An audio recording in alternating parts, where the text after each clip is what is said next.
ഉത്രാളിക്കാവിൻ്റെ ചന്തം അതൊന്ന് വേറെ തന്നെയാണ് കേട്ടോ. അതിൻ്റെ മുൻവശത്തു നിന്ന് നോക്കിയാലും പിറകു വശത്തു നിന്ന് നോക്കിയാലും ഒക്കെ ഒരു ഭയങ്കര ഒരു വൈബ് തന്നെയാണ് കേട്ടോ ഉത്രാളിക്കാവ് എന്ന് പറയുന്നത്. അപ്പോൾ അതിൻ്റെ ചുറ്റും പച്ചപ്പിൽ നമ്മുടെ നെൽപ്പാടങ്ങൾ, അതിന് നടുക്കായിട്ട് ദേവിയുടെ അമ്പലവും, അതൊരു വല്ലാത്ത വൈബാണ്. പിന്നെ നമ്മൾ വേനൽക്കാലം അല്ലാത്ത സമയങ്ങളിലൊക്കെ നമുക്ക് ഈ പച്ചപ്പ് എപ്പോഴും കാണാൻ സാധിക്കും കേട്ടോ. പിന്നെ വേനൽക്കാലത്താണ് ഇവിടുത്തെ പൂരം വെടിക്കെട്ടൊക്കെ വരുന്നത്. അതിന് പിന്നിലുള്ള ആ മല തന്നെ കണ്ടില്ലേ, എന്താ അതിൻ്റെ ഒരു ഭംഗി. എന്താ ആ നെൽക്കതിരുകൾ കാറ്റത്ത് ആടി ഉലയുന്നത് കാണാൻ തന്നെ എന്താണ് ഒരു ഭംഗി. അപ്പോൾ ഇത് തൃശ്ശൂർ ജില്ലയിൽ വടക്കാഞ്ചേരിക്കടുത്ത് ഉത്രാളി അകമല ഉത്രാളിക്കാവ് ശ്രീ മഹാകാളി ക്ഷേത്രം. ഹൈന്ദവ ശാക്തേയ വിശ്വാസപ്രകാരം ആദി പരാശക്തിയും ജഗദീശ്വരിയുമായ ശ്രീ മഹാകാളിയാണ് മുഖ്യപ്രതിഷ്ഠ.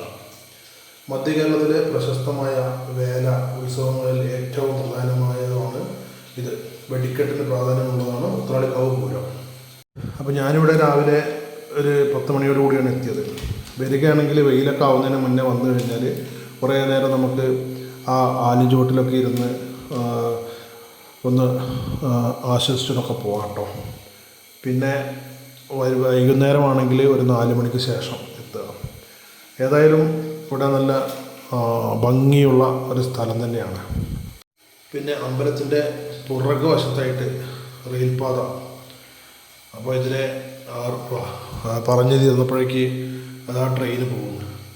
ആ ട്രെയിന് പോകുന്നതും ആ മലകളും എല്ലാം കൂടി കാണാൻ ഉത്രാളിയിലെ ഒരു ചന്തം തന്നെ ഭയങ്കര ഭംഗിയാണ് കേട്ടോ.